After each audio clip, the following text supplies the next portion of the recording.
যারা বিভিন্ন সমস্যায় রয়েছে, বিশেষত আপনাদের শত্রু এবং আপনাদের ভূত প্রেত এই সমস্ত যে ভয় থেকে যারা সমস্যা রয়েছেন, বাড়ির মধ্যে কোনো একটা নেগেটিভ এনার্জি কাজ করছে, তো সেই জায়গায় আপনারা যদি নৃসিংহদেবের কবচ যদি ধারণ করতে পারেন বা নৃসিংহদেবের যদি আপনারা আহ্বান করতে পারেন আপনাদের বাড়িতে, তাদের ক্ষেত্রে খুব ভালো হবে। এবং সবথেকে বড় কথা হচ্ছে আপনারা হনুমানজিকে অতি অবশ্যই বিশেষ করে পঞ্চমুখ হনুমান একটি আপনাদের দুয়ারের সামনে রাখুন।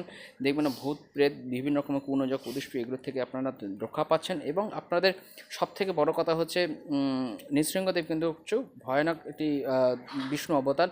তো সেক্ষেত্রে তাকে বিষ্ণু যদি নৃসিংহদেব যদি ছবি থাকে, তো সেক্ষেত্রে আপনি সে একটা ছবি রেখে সেখানে আপনার প্রতিদিন একটা তুলসী এবং একটা হলুদ ফুল অর্পণ করুন। দেখবেন ভালো থাকবেন, অনেক শত্রু ভূত প্রেত থেকে মুক্তি পাচ্ছেন। নমস্কার।